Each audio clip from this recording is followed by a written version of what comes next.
Good evening, everyone. I'd like to welcome you to the Gary County Council meeting, November 19, 2019. We're in the 6 p.m. hour, I believe it's 11 hours at this time. I would like to ask everyone if you stand for prayer and remain standing for the pledge of allegiance. Mr. Moore will lead us in our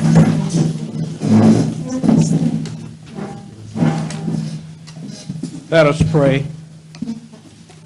Our God, our Heavenly Father, this day would not be complete if we did not take time to give you praise, honor, and glory. You are more than worthy to be praised to the highest. Your grace, your mercy is beyond measure. You give so freely to us who are not deserving of your goodness and your loving kindness. Yet you continue to look beyond our faults and bless us in every way. To say thank you is the least that we can do to the God who can keep us from falling and to present us faultless in the presence of his glory. Prayer is on the agenda. Yet we do not consider the time set aside to commune with you as just a formality. This is serious time. This is precious time. And we have a privilege that you give us to render prayer and not to take it lightly. The words of our mouth, we ask that you let the meditation of our heart be acceptable in your sight, for you are our strength. You are our Redeemer. And we ask, O God, that you will bless those who hear these words and bless every citizen of this city and bring us together once again at the appointed time where we can lift up your holy and divine name and to attend to the business at hand. We give these thanks and we ask these blessings in the mighty and precious name of Jesus Christ our Lord. Amen. Amen.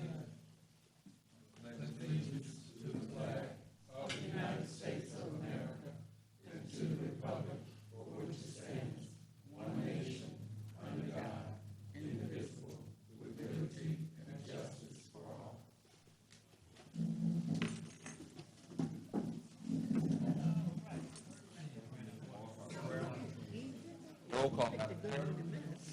Councilwoman Brown. Present. Councilman Brown. Here. Councilwoman Caldwell. Councilman Protho. Yes. Councilwoman Rogers. Present. Councilman Smith. Councilwoman Sparks Wade. Here. Councilwoman Wyatt. Present. And President Brewer. Here. Mr. President, there are 8 present, 1 absent. 8 present, 1 absent. We do have a quorum to conduct the business of the city of Gary. Have a motion to approve the minutes from our previous meeting.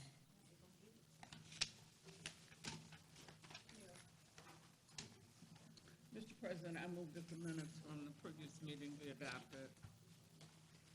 Is there a second? Second. Second by Councilwoman Wade. Roll call, Madam Clerk. Councilwoman Brown. Yes. Councilman Brown. Yes.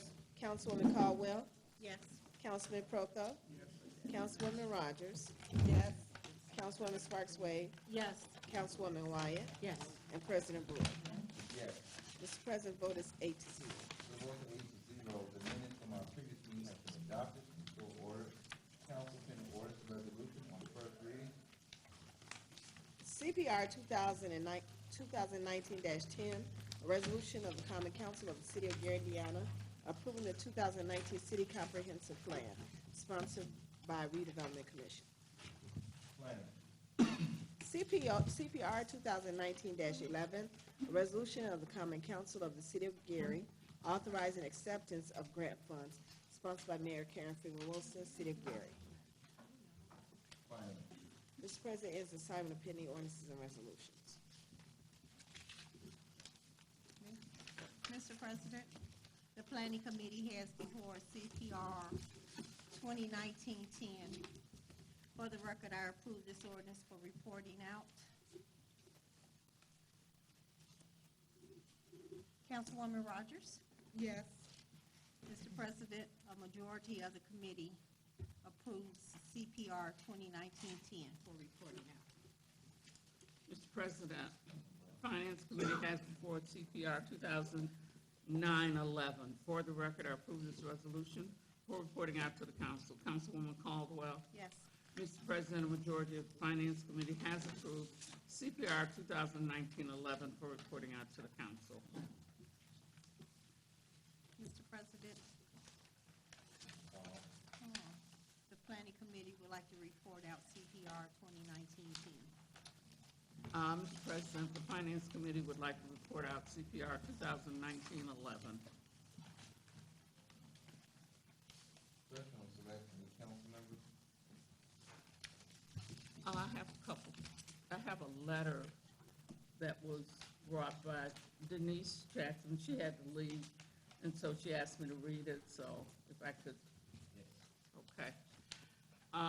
It's dated November 4th to all concerned. I'm writing this letter to express my extreme gratitude and appreciation for the way this a seemingly catastrophic situation was handled by the City of Gary General Services Department. On Monday, October 21st, the city was hit by a brief yet damaging storm. I was at work and totally unaware of what was happening around my house. My sister, who lives next door, called me at work and told me that the tree in my front yard had fallen down. She advised me not to come home because there was really nothing I could do. She called General Services and reported the incident. I was due to get off soon, so I stayed at work. In the meantime, my niece sent me pictures, but that was nothing compared to what I saw when I pulled up in my driveway. I was devastated by what I saw. My house was covered by the tree and had been uprooted from the concrete. It missed going through my picture window by inches. By the time I got home, the city workers were in place. I remember how the workers were consoling me and assuring me that it was going to be all right, because at this point, I was very upset. I love my city, and I love it even more now because people stopped by to pray with me and for me. There were about a dozen workers. All of them were professional and worked diligently to get the tree removed. I was watching through my living room window. They were taking every precaution to stop that tree from actually falling on my house. A proud moment came for me when I looked out and saw one female working hard and acting like an overseer. I then recognized her as one of my former students. I could never forget the face or the way she worked hard. She was the same way when she was in school. So many times our city has been ostracized and criticized for services rendered. I deemed it necessary to take this opportunity to say something positive and meaningful about my city, our city, and show that I am proud to be a citizen here. Thank you, City of Gary, for a job well done. Sincerely, Denise Jackson. So she asked, I think everybody has a copy of this letter, so she asked me to read it. And the other thing, Mr. President, I'd like to extend my sincere condolences to the family of Mr. Reuben Roy, as well as the family of Mr. Reuben Lyles and Mr. Bill Lyles. So that all those families, I'd like to extend my sincere condolences. Thank you. Anyone else at this time? Excuse me, Mr. Chair. Just for public information, I don't know if anyone read it in the Times. Lauren Crosser? Thank you, Ms. Cross. I want to thank you for your article to alert the public about the intrusion into the county IT. And in the process, we had a breach, I want to say in October, where I know you all were aware of it. And what happened was they were able to get some information. So recently, and we want to let the public know,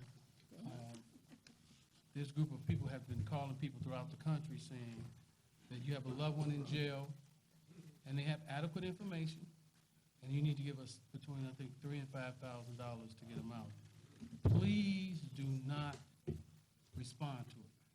And the main reason is two things. One, it's going to have a Lake County, Indiana government number. Somehow or another they do that. And two, they're going to say, my name is Michael Brown, which that's not me. So we need the public to clearly understand that This is very serious. This breach was very harmful to us. And we have loved ones who are incarcerated, and there's a proper way to deal with that. This is not the way. Ms. Cross, I want to thank you very much for your article and letting everyone know throughout this area. But we want to continue to let the public know. Not just that. If you get a call from the IRS, it's not legitimate.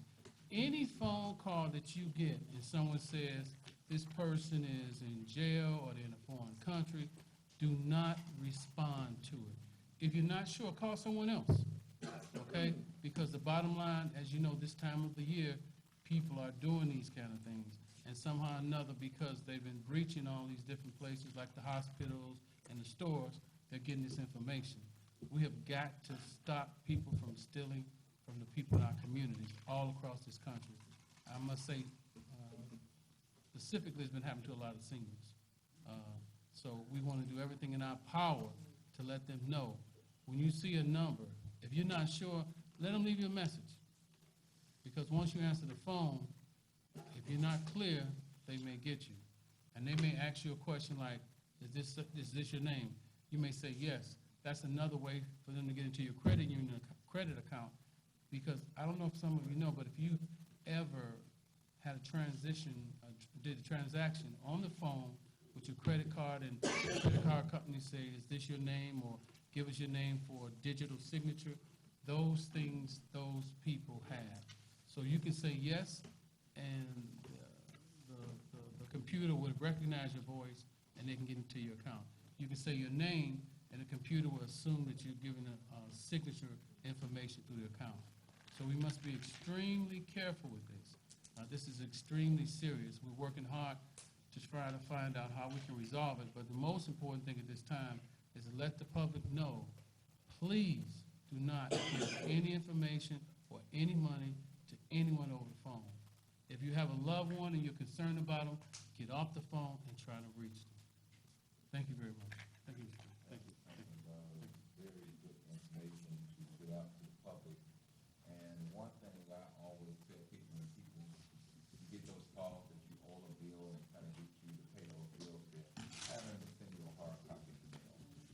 Just don't take for granted someone is saying that you owe something you don't remember, but you want your credit to say, they're going to pay it.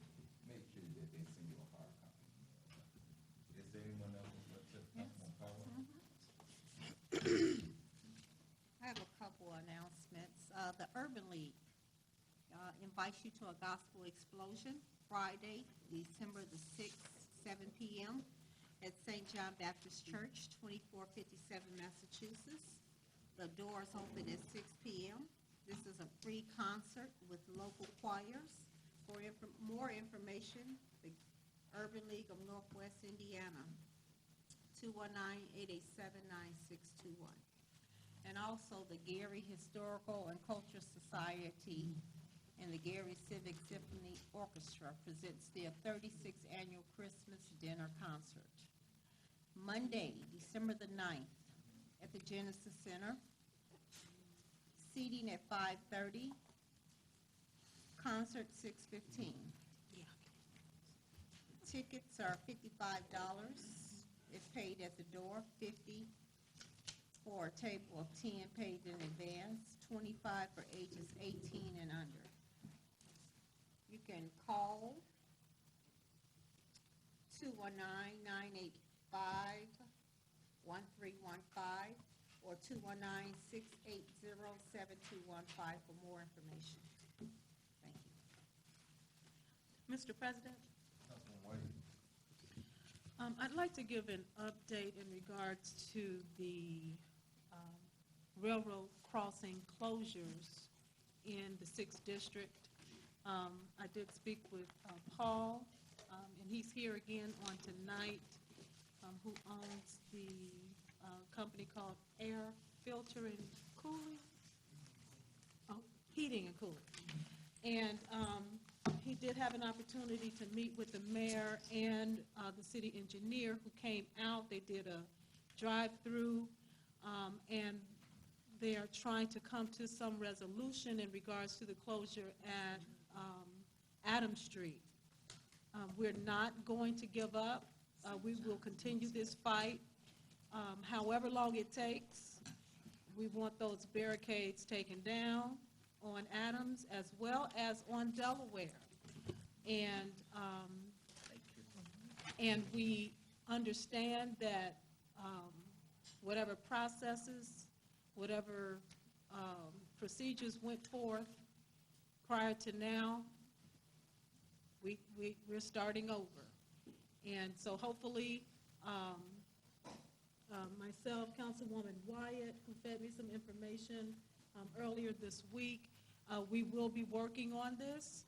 So to the residents of the 6th District, we will not be closed off from the rest of the city, and we will continue to work with this. So I just wanted to let you all know that we have not given up the fight.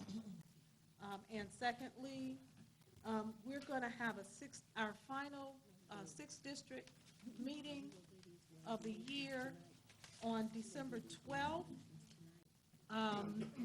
And the location is yet to be announced, but it's going to be on December 12th at 5:30. And looking forward to it, and looking forward to as many residents as possible to come out. And finally, Howe Park renovation, the improvements that are occurring over there, we are close to the end of the renovation of the pavilion, and we're going to be having an open house there real soon. So please keep your calendars open for December 16th. And you'll see there's some construction that is going on over there at this point in time, that the pool has been pretty much taken out and removed. We're going to be replacing that with a splash pad. The tennis courts have been removed. We're going to be putting a basketball court in there, and we're going to also put a playground there. This is a collaborative effort. We've been talking about this for the last 4 years. It's a collaborative effort with the county, and I'm just glad that we were able to break some ground prior to the end of my tenure.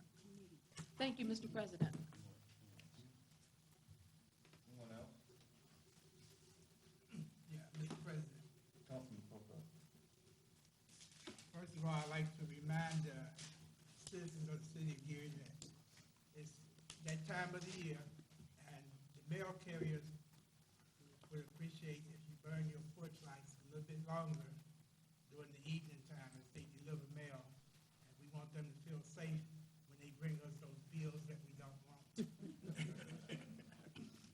And finally, today was a great day for me. After 10 months, several doctors, several surgeries, I got my discharge papers today.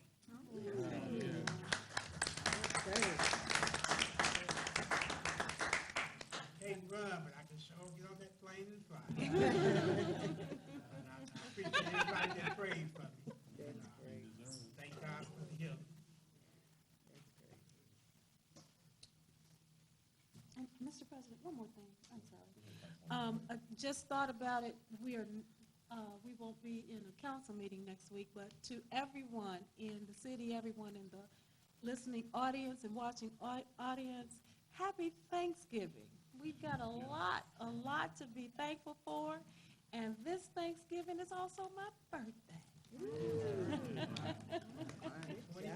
Yeah. I ain't telling. Mr. President, I believe Thursday, the 21st of November, I think it's the YWCA on West 15th Avenue is providing the food bank based on the information I've received. I know there was one Saturday that was sponsored. It was at the Food Bank of Northwest Indiana. So I believe the next one is this Thursday, the 21st, from 10 to 12 p.m. At the YWCA of Northwest Indiana. 150 West 15th Avenue. I believe the other one is from 4 to 6 at the Food Bank of Northwest Indiana at 6490 Broadway in Maryville. And I think there's another one Wednesday, November the 20th, from 4 to 6 at New Creations Ministry, 937 Fifth Avenue in Highland. That's sponsored by Stratford Antioch. I say that because as she was saying Happy Thanksgiving, there are some families that are struggling, as we always know. They're struggling with lights and heat. And there is a moratorium at this point where the sheriff cannot do any evictions at this time. So if some landlord comes to you and tell you to get out, and I know the landlord's not gonna like this, you don't have to go. Because the sheriff doesn't come in and evict you, but I would like you to pay rent so that doesn't have to happen. But there are families who are struggling, and we certainly want to do everything in our power to make that Thanksgiving as good as possible. I believe there's going to be a Thanksgiving dinner served at noon. Is that going to be at the Genesis Center? Did anyone find out anything whether or not Dr. Smith or someone else was sponsoring anything? I think his dinner is at It's gonna be Christmas? church, St. Stephen's. St. Steve, I thought, just a minute, I thought that the Deltas usually, are you guys doing something?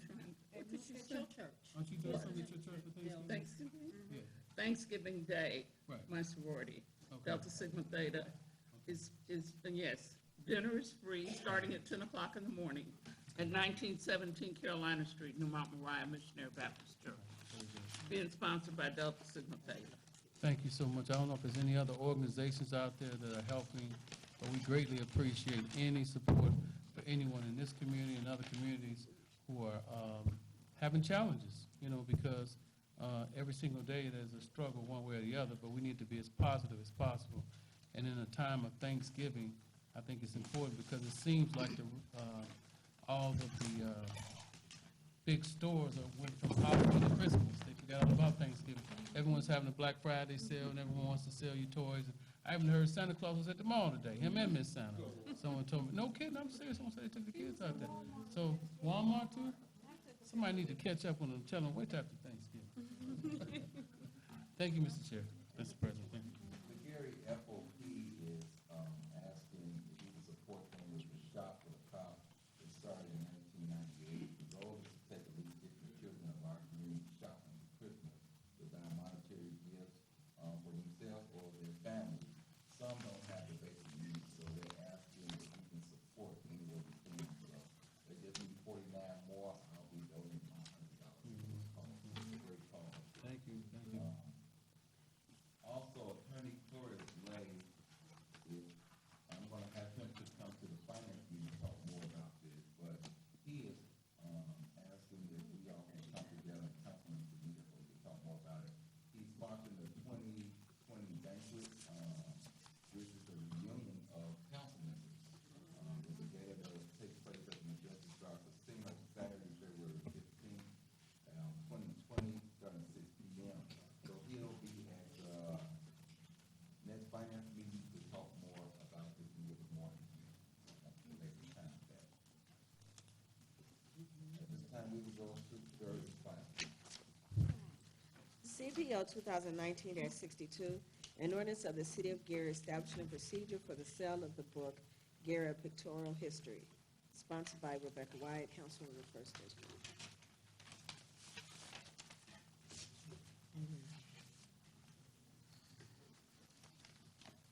Are we still deferring this ordinance or? We ready to go with it? There is an amendment that should be on this.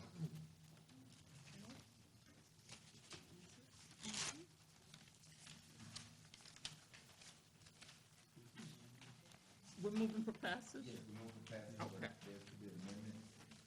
Okay, Mr. President, I move for passage, third and final of CPO 2019-62. There's a second? Second. Move properly second. Mr. President, I move to amend by substitution CPO 2019-62. Second. Move properly second to amend by substitution. Roll call, Madam Clerk. Mr. President, if I may just tell why we're amending it before we vote on the amendment. Go ahead. We needed to put in there in the ordinance when payment would be required. So it is upon receipt, and the other change is that the books are located in the police station. Thank you. Roll call, Madam Clerk. Councilwoman Brown, Yes. Councilman Brown, Yes? Councilwoman Caldwell, Yes. Councilman Proto, Yes. Councilwoman Rogers, Yes. Councilwoman Sparks Wade, Yes. Councilwoman Wyatt, Yes. and President Brewer. Yes. Mr. President, vote is 8-0. Order 8-0, CPO 2019-62 has been amended. Old years is signed. Mr. President? Councilman White. This is the ordinance that we put together to set out a procedure for selling the pictorial history books that we were able to get through a Legacy Foundation grant and some money from the city. So the books, upon passage of this ordinance, will be available for sale. They're $20 plus a 7% tax. You would need to pay for them in advance, upon receipt of the book. And you would go to the finance department to purchase them. I had meant to bring a copy this evening so that I could show, because it's just an excellent publication, and I'm very proud of the work that was done by Drs. Lane and Cohen from IUN. I would ask that the council approve this ordinance. Any questions by council members? Council members, the night is set aside for public hearing. Anyone like to speak for or against CPO 2019-62? You have 3 minutes to speak on this ordinance. Yes, good evening, council. My name is Jim Nowacki. I live in the 2nd District, and I'm very excited about the book and making it available to the public, and I'm sure it's going to be very successful. However, I would make the observation that this is a very complicated process for selling this book. If you were to suggest to someone in the book-selling business that the books are going to be over here, that someone's going to have to go to the treasurer's office to pay for the book, and then you're going to have to go somewhere and pick up the book, you know what people would suggest? That it doesn't make any sense. I understand we have to watch, make sure we can count for the money, but it seems that if the council were to look at how books are sold in the normal world, in other words, someone buys them wholesale, then they sell them retail, and you would understand that that's the way books are generally sold. Maybe someone would have someone take care of that, put an advertisement, whatever, but to think that people are going to wander back and forth around city facilities simply to buy this book, you're not making it easy for them. You're making it very difficult and time-consuming and torturous. So I had made a suggestion at one of the committee meetings that we should use this book as a promotion for the city. We could actually probably save money by giving these books away, because just like so many other services that the city provides, like parking at Marquette Park and the licenses for pets and things, it costs more to provide that service than we make on it. So I'm not opposed to having some way to account for this money, but if the council should take a lesson, take a page out of the way the real world works. They don't do it this way. Sell them at half price to someone who's going to take care of them a wholesale and let them do the retail on it. And I think the city would be far ahead than involving all of these city employees to make a very small transaction. And this may drag on for years. Thank you.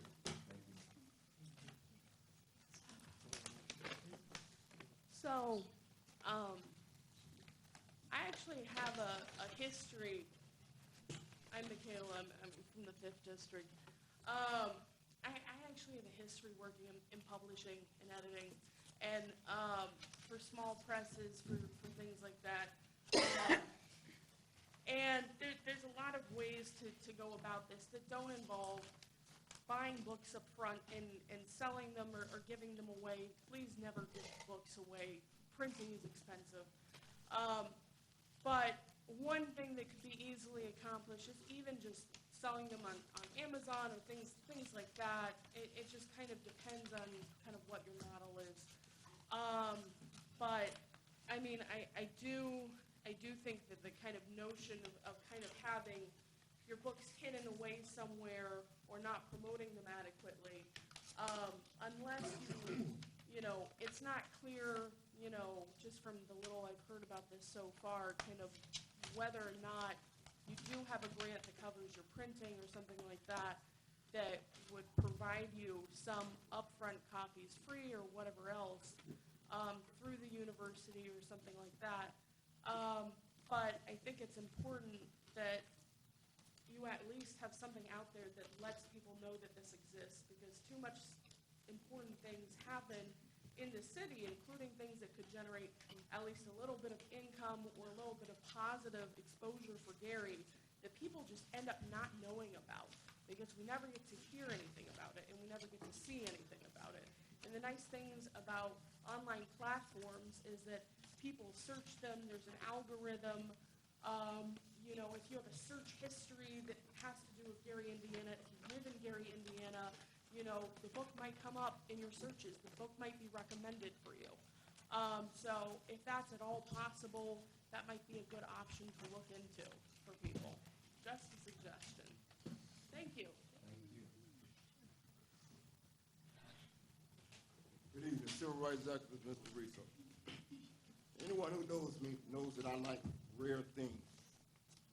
The procedure's unorthodox, but I'm for it. One thing about rare things is I always have the saying that I don't want to look like the rest of the monkeys in the room. True enough, the procedure may thought, or would you say lessen the amount of sales. However, those books would really be truly valued because only a few would have it. And as I said again, things that are rare are most important. Years later, those books will be more valuable because when the town is brought back to, we'll say 100%, whether it's 5 years from now, 10 years from now, 20 years from now, those books are double. When it comes to finances in the city, I've been in many places because I like to travel, what I used to. When people say, you're from Gary, I say, yes, that's where I lay my head. And they say, well, they're always stealing money there. Well, here we put in procedure where in which there's no question whether there's no money being stolen from anyone. $20 funky ain't going to be, I'm sorry, $20 is not good. It's not worth you. Anyway, y'all know what I'm trying to say. But I like the procedure, like I say, and it brings more value to the book itself, and it gives accountability to everyone involved. So it's a good thing. Thank you. Thank you. Seeing no one else, public portion is now closed. I do believe inside of here, the books are only stored for inventory at the food section, but there will be books as you make a purchase or finance that you should purchase. Inventory is stored in the food section. Is there any other questions from council members? And I do know, Justice Starr is there to make a purchase of these books already, so you know, they're waiting. I'll have to get the chance. Roll call, Madam Clerk. Councilwoman Brown? Yes. Councilman Brown? Yes? Councilwoman Caldwell? Yes. Councilman Proko? Yes. Councilwoman Rogers? Yes. Councilwoman Sparks Wade? Yes. Councilwoman Wyatt? Yes. And President Board. Yes. Mr. President, vote is 8-0. Well, it is the CPO 2019-62 has passed and served in final for order. Mr. President, is pending ordinances and resolutions on third and final. Council pending for resolution on second reading. CPR 2019-10, a resolution of the Common Council of the City of Gary, Indiana, approving of the 2019 City Comprehensive Plan, sponsored by Redevelopment Commission.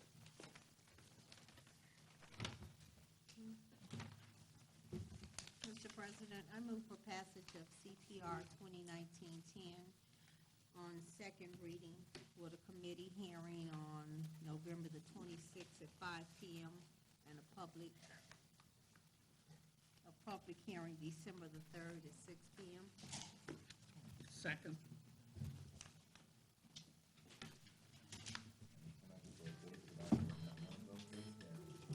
November the 26th at 5 p.m. and December the 3rd at 6 p.m. Been moved properly second. Roll call, Madam Clerk. Councilwoman Brown, Yes. Councilman Brown, Yes. Councilwoman Caldwell, Yes. Councilman Proko, Yes. Councilwoman Rogers, Yes. Councilwoman Sparks Wade, Yes. Councilwoman Wyatt, Yes. and President Brewer. Yes. Mr. President, vote is 8-0. Order 8-0, CPR 2019-10 is moved to the planning committee on November the 26th at 5 p.m. and public hearing December 3rd at 6 p.m. CPR 2019-11, a resolution of the Common Council of the City of Gary authorizing acceptance of grant funds sponsored by Mayor Karen Freeman Wilson, City of Gary. Mr. President, I move for passage of CPR 2019-11 on second reading, Finance Committee meeting on Tuesday, November 26th at 5:30 p.m., and a public hearing on December 3rd. Second. Been moved properly second. Roll call, Madam Clerk. Councilwoman Brown, Yes. Councilman Brown, Yes. Councilwoman Caldwell, Yes. Councilman Proko, Yes. Councilwoman Rogers, Yes. Councilwoman Sparks Wade, Yes. Councilwoman Wyatt, Yes. and President Brewer. Yes. Mr. President, vote is 8-0. Order 8-0, CPR 2019-11 is moved to the finance committee November 26th at 5:30 p.m. and public hearing December 3rd at 6 p.m. Mr. President, pending ordinance and resolutions on second reading.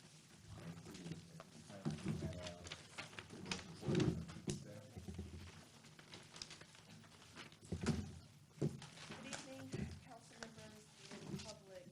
I just want to start with offering our prayers for speedy recovery for Mr. Melvin Boyer, who was involved in the police shooting.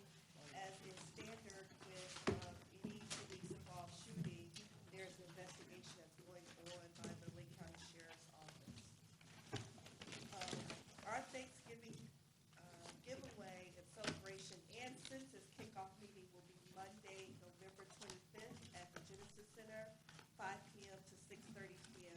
All are invited to come out and support the census awareness efforts. We'll be announcing 2020 census poster contest. There'll be opportunities to learn about employment through the census office, and there will also be information given out about the census that will occur in 2020, how you can get involved, what information will be gathered, why this effort is so important to the future of the city. Construction at City Hall continues as we move to create the one-stop shop on the first floor with the ribbon cutting set to occur December 20th, 2019 at 10 a.m. I want to extend a happy birthday to Ms. Phyllis Springer. Her 90th birthday was this past Saturday. Okay. And finally, we would like to wish everyone a happy and safe Thanksgiving holiday next week. Thank you. We got a few speakers for tonight. Got someone sign off first.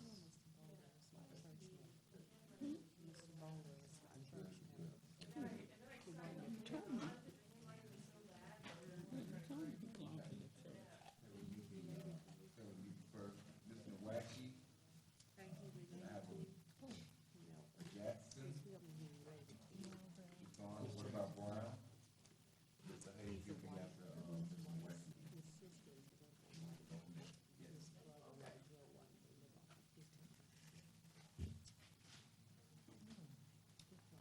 Okay. Start now.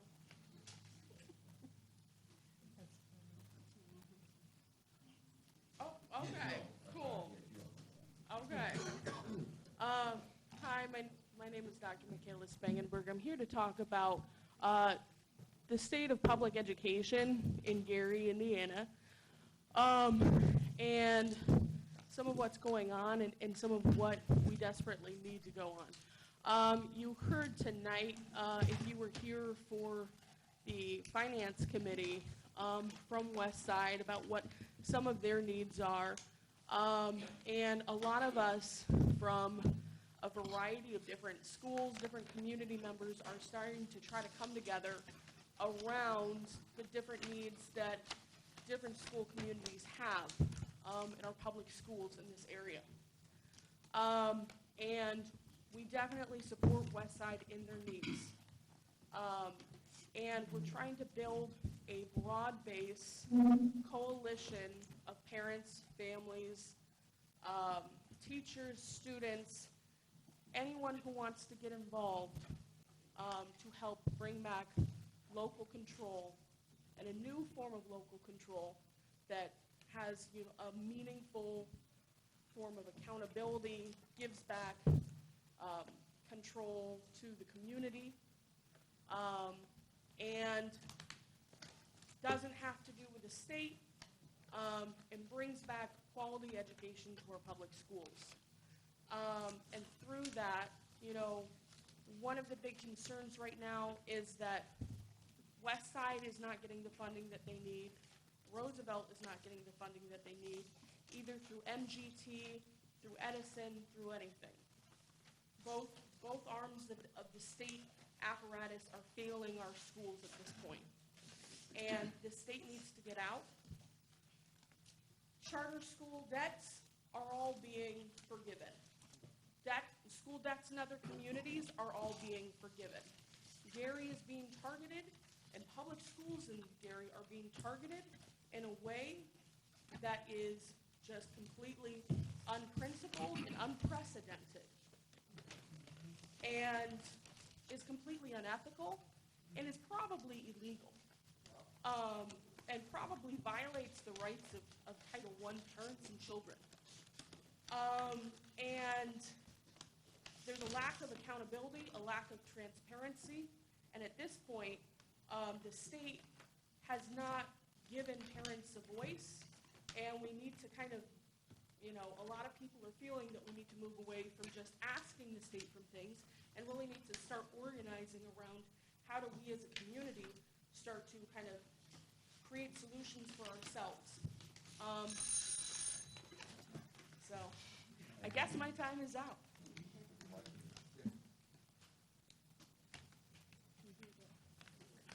Good evening, Council. My name is Jim Nowacki. I live in the 2nd District. Last council meeting, I brought to the council's attention that at the previous redevelopment commission meeting, that they had passed an additional $65,000 for the consultant who was responsible for the comprehensive plan that you'll be passing at the next meeting. I had tried to point out that it's all done. This guy's already been paid exorbitantly to provide this document. And what I had mentioned that when it had passed the Plan Commission and the Redevelopment Commission, it was passed without them ever even seeing it. As a matter of fact, the Director of Redevelopment made a point to the board at the Redevelopment Commission that this is not intended for you. This is only intended for the staff.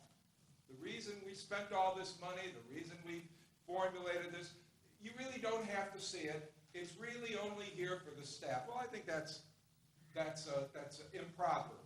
And I think the additional money was improper. So I was shocked today to go to the Board of Public Works and Safety and find that a $175,000 contract to Curtis Whitaker through the end of the year. $175,000. Now there's only 40 days. If you take Sundays off, Curtis Whitaker is being paid $5,000 a day. If you take Sunday off, because I think he's busy on Sunday anyways.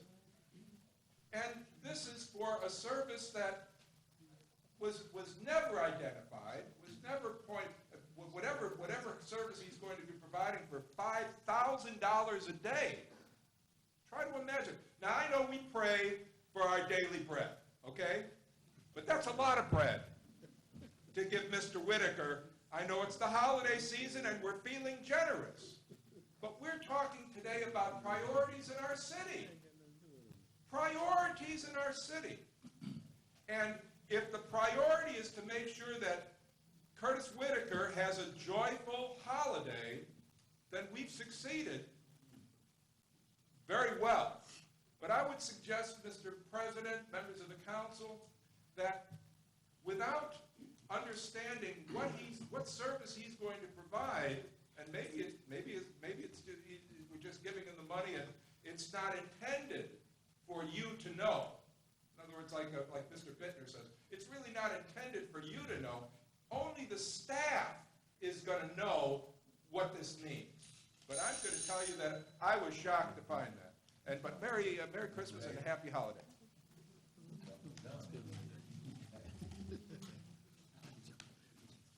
Ms. Johnson, you'll be next. Sarah, please. Gentlemen in the room. You'll be after Ms. Johnson. To the great architect of the universe, and the council president and the council members, I'm glad to be here today. Well, I come here today because I've been alarmed. I live on 42nd and Tennessee Street, and for some reason or another, the railroad closed the street there. And in fact, they closed 5 streets in Gary, in Glen Park District. We were not notified, no one in our community was notified of the closure. And since that particular time they closed the street, there's been an accident. Someone has said that, and all I'm going about hearsay, because I don't know any facts, that there was a lot of accidents. But I've been living there for at least 20 years in the same location. The way I found out about the railroad was going to close that track was because a NIPSCO person wanted to go and chart out where the pipes were.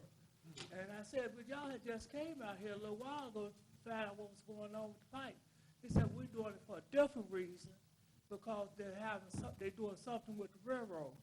So, but he still didn't know exactly what was going on. But I don't understand it because it serves no benefit to the people in the community because we don't have, it has changed our pattern. We're aging out in our community. We're aging out really in the city of Gary. And by aging out, we have to go through a different change. We need all our change. We need our money. So we got to go far away, far distant around to go back to where we came from in order to proceed. I just wish that sometimes when there are major projects going on, I mean, and that's really major, that at least the people in the community would be notified of what's going on. When you close your railroad tracks, your ambulance go through, and what I heard from Ms. LeBroy was that she had talked to the police chief, she had talked to the fire chief, and she talked to the railroad, but there was no emphasis of talking to the people in the community. And thank you. Thank you. Ms. Johnson.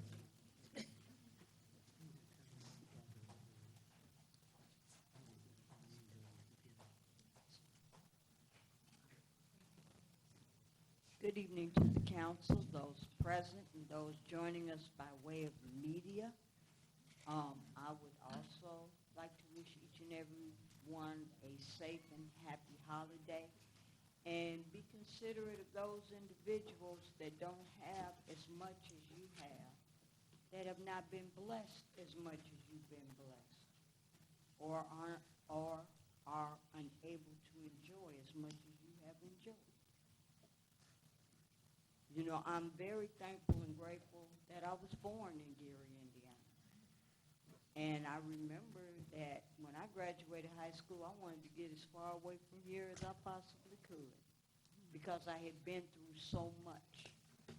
But you know, when the Almighty has a plan and purpose for you, and you decide that you're willing and open to be honored for that, then things fall into place the way that they should. I'd also like to thank Black Lives Matter for the education meeting that we had, and to inform the parents in the city that we will be having another education meeting, a roundtable. And we want you all to come out and help us figure out what quality education in Gary, Indiana should look like.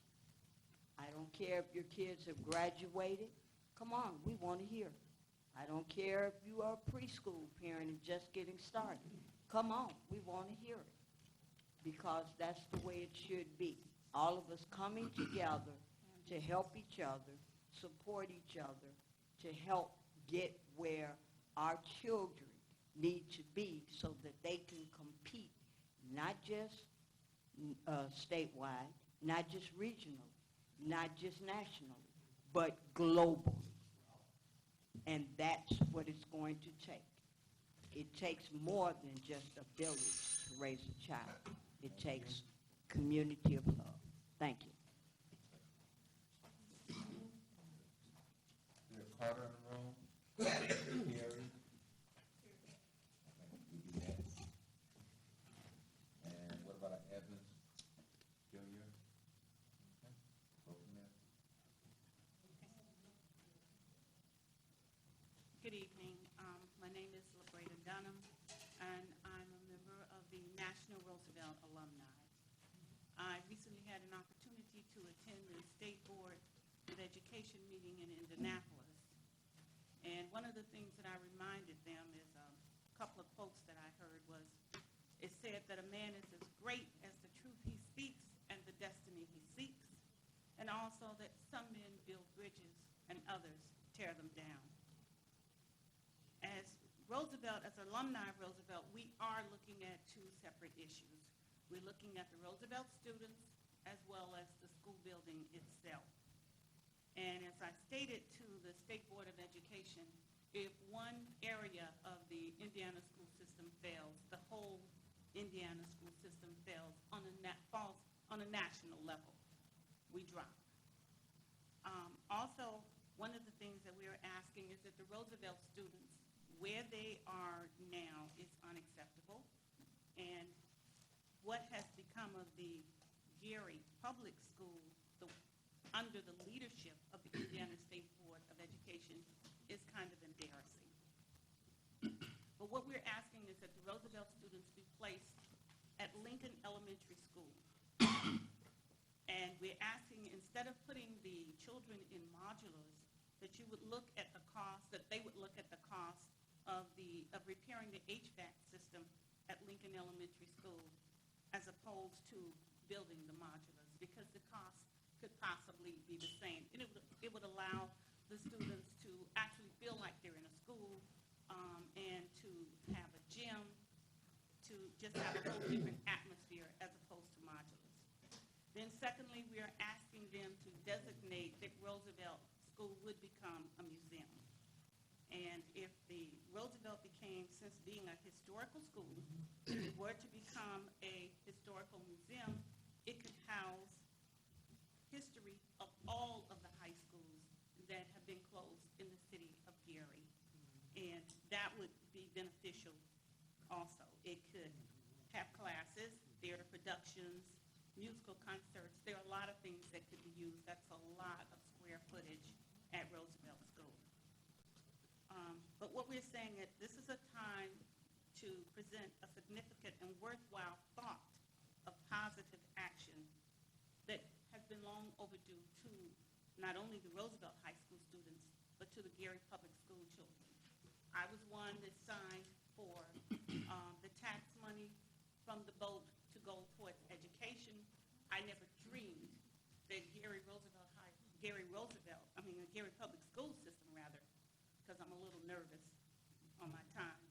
But I never dreamed that we would not get our high school built, that all of the surrounding communities have their new high school, and that the city of Gary doesn't. So we're hoping that you will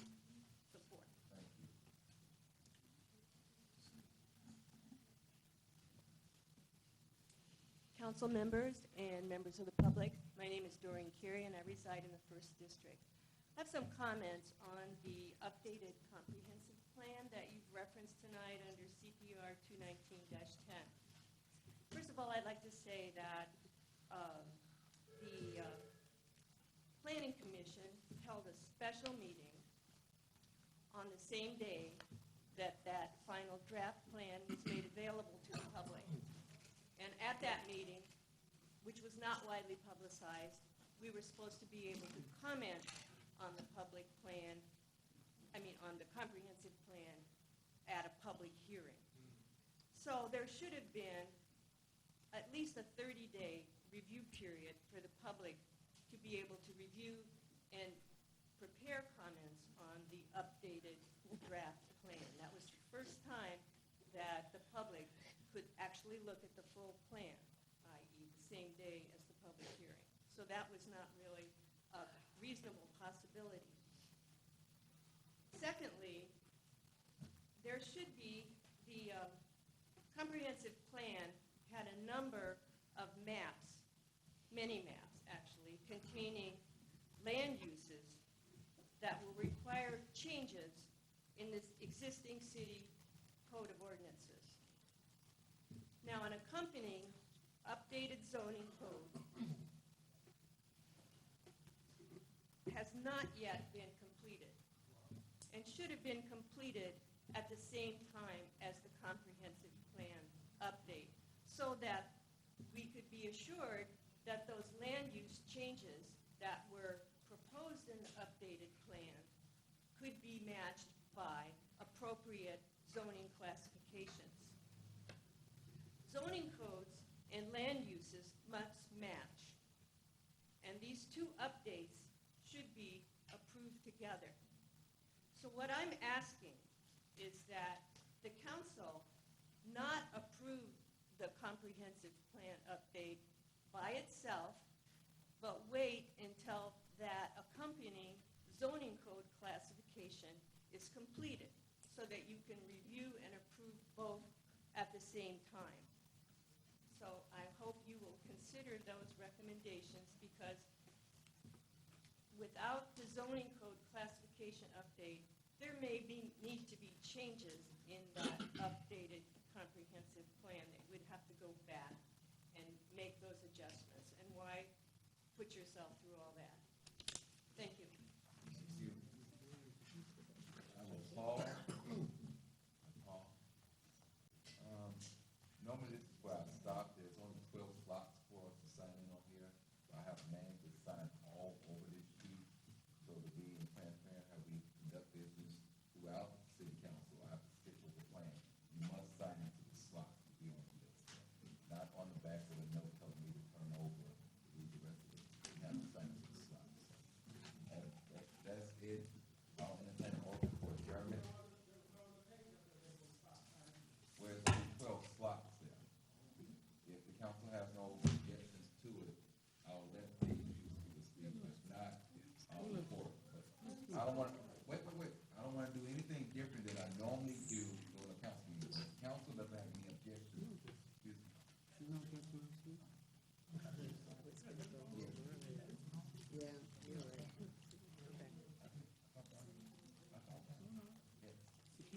No, I thought you knew about it. If there's no objections from any council members. Yeah, I call your name. Ms. Brown, I have you go first. Mr. Razuli, we had Ms. Johnson on here a couple of times. Mr. Razuli, I have you to go next, and then Mr. Booth. You be third. Yes. Thank you for recognizing the signature. The council members, I'm glad to stand in front of you and the general public. Thank you for this opportunity.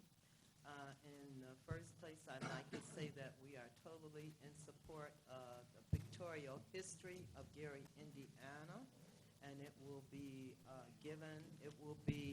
sold at the Gary Historic and Cultural Society annual Christmas dinner on December the 9th. The book will be available to the general public, and that's a good way to have it become available through your nonprofit organization. Therefore, not only are you supporting the publishing of the book, you are supporting the Gary nonprofit organizations that are working for the citizens of Gary, Indiana. Also, at this time, I would like to address one of my favorite sons, Curtis Whitaker. What a wonderful son he is. He is an individual that stands up for dignity. He stands up for self-determination. He is a minister from my heart, and I thank him for being in the position he is. You don't pay him anything. He deserves all that he gets because the man is true to working for the citizens of Gary, and I thank him for the work that he's doing in his ministry of the church, for guiding God's people in a way that has really enhanced their community. He has been a forerunner for the Gary Center citizens as far as going back to nature, producing the farm that they have produced on that land, and not only producing the farm, but educating the general public. We might be in a state of where we're not able to really receive the items we need as far as eating. He has showed us another way to grow our own foods, to have our own land, to make it self-sustaining as far as individuals in Gary. We really don't know what the future holds. The future could really turn around, and hopefully because of his vision, people will be prepared to live another way of life that we will not be comfortable with, but through prayer and through us standing up for what is right. We don't have the whole picture. All we have is what is presenting itself in front of us. The whole picture is, as the scripture said, what God has already ordained. Thank you. Thank you. Yes, Shirley Moreau.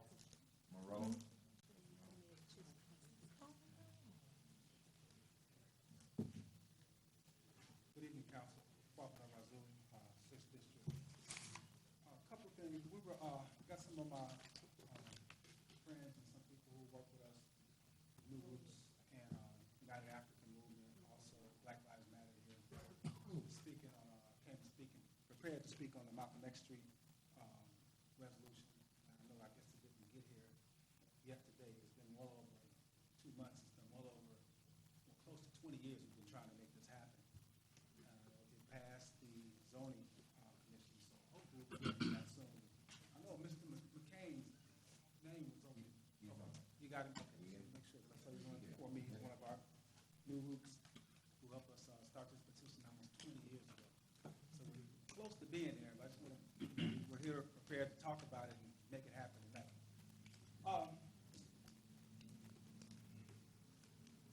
The other day, an 82-year-old man was shot in Gary.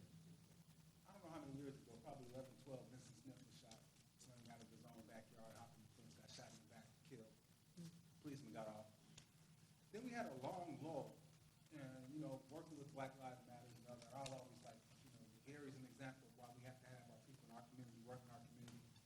Because, we have our issues like policing in this country, it just does black people. We have our issues, but we haven't been a lot of shootings in Gary because black cops ain't doing it. But man, over the last 3 years, this has been like ridiculous. It's getting out of control. And Rashard is barely in the ground. And I don't know if we know anything from the county of what's going on, but then we get an 82-year-old man shot here. It's national news, and the people all around the country are appalled. And we barely hear anything from the city. And then we hear a little something counties, but 82-year-old man. Getting out of here, going to Louisiana. In a couple of days, I go every year around Thanksgiving. That's when my father's birthday is around that time. And he'll be turning 82 this year. So I can just imagine him, having a little conflict or whatever, and then it's handled by him being shot. And to see the pictures, the videos, the front window of the guy being shot, of the man being shot, the elder being shot. Something's got to give. Something has to change. I mean, we're 90%, 85%, 90% black in this community. And I almost usually I'm not going to ask, what will the white cop do? Because I know we struggle with these outside forces coming in here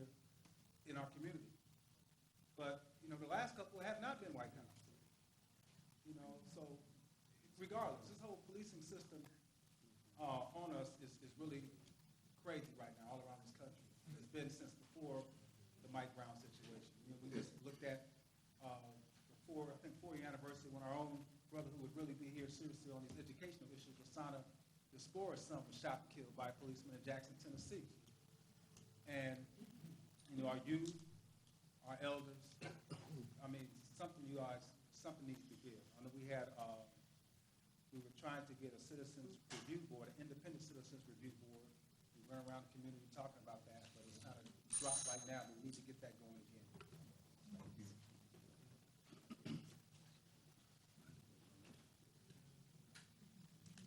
And we'll have Ms. McCain come next. Is there Burton in the room? Wilborn? Good evening. My name is Jonathan Booth. I reside in the 3rd District. I came originally to support the Malcolm X Street, but it wasn't brought to the table, so I would just encourage the council to support it. We've been working on it for 20 years now. It seemed like it would be so much a no-brainer for this council to support that initiative. But also, although it's a separate body, I would just hope this council do what it can to preserve the legacy of Roosevelt. There's a rich legacy. I remember when I went to Roosevelt, it was like dozens of pictures of people who had went to Roosevelt that made an impact on this country. So, I mean, I don't know what those pictures are at this point, but it should be put in a proper place so people can observe those pictures.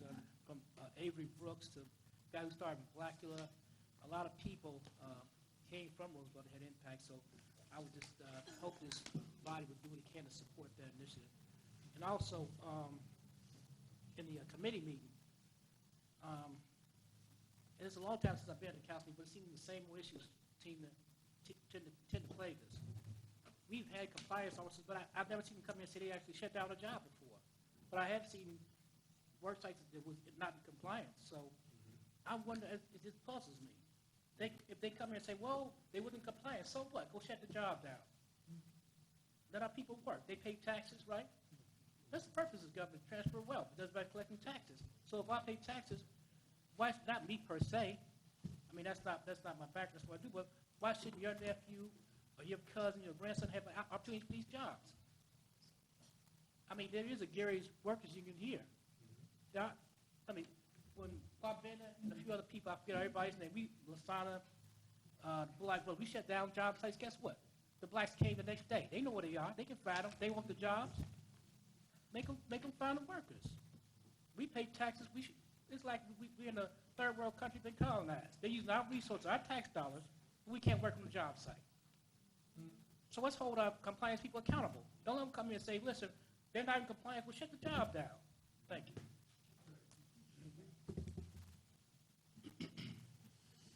And Patrick here, and Mr. Rizzo, our last speaker.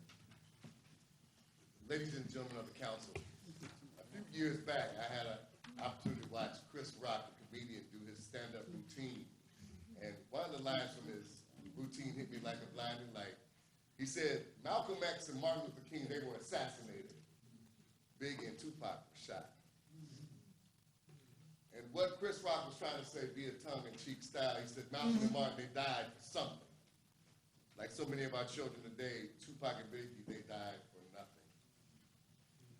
I wish to remain secular in a governmental entity, but in John 15:13, it says, there's nothing greater than to lay your life down for a friend. And I'm not here to quibble or quarrel about scripture, but I think what may be even greater than that is to lay down your life for people and you don't even know their names. And Malcolm and Martin did that. Martyrdom is not the end, it's the beginning.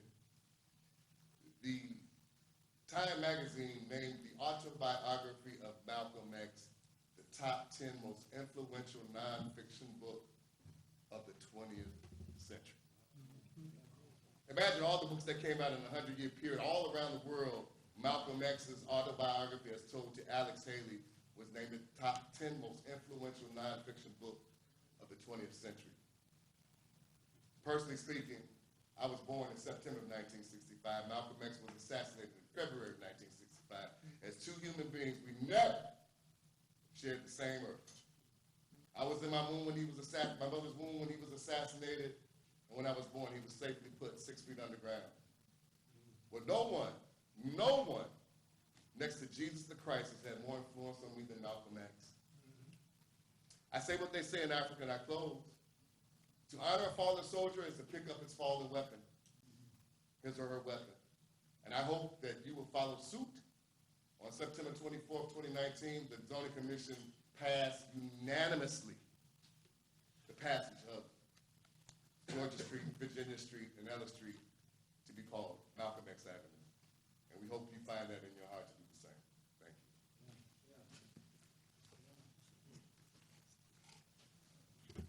you. Good evening. Civil rights activist Mr. Riso. What I'm about to speak on is looking out for numero uno, as my father used to tell us. Me and my brother when we was 5 years old. I thought it was crazy. It doesn't matter how many activities, businesses, and commodities come in this town. If we don't combat the crime here, we won't be getting too many more citizens and or keeping citizens and prominent businesses that allow us to make a comfortable living instead of living day to day or paycheck to paycheck. If you are a businessman who's interested in this town, establishing business, the first factors I feel that you would look for is what is the price of the property? What is the business tax?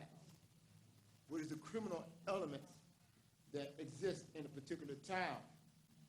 And most of all, can you make the projectile income that you wanted to when you first came up with the idea of making a business? You know, I think that these crime factors are a shame. Afro-Americans, Hispanics, and Caucasians within the last 20 years in this town are now the minorities in business in this particular town.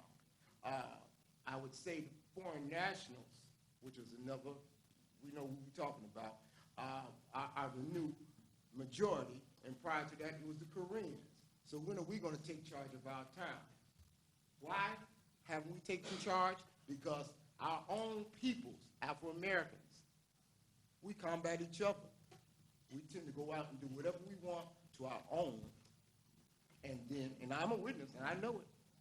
It's not a Caucasian coming through my window, because I see him. It's not a Hispanic. It's someone I can't see who's blue black. But getting back to this, in my neighborhood, people stop doing crimes when they see me because they know I call the authorities when I see criminal elements. And you know why? I call the authorities simply because it affects me. You know, this is the big thing. One guy called me a trick, and I said to him, no, a trick is something that a lady of the evening purchases, or I'm sorry, a John. And the trick is to convince me that your illegal activities benefit me. It doesn't pay my taxes. It does not enhance my property value. It does not put money in my pocket. It does not make my parties any livelier.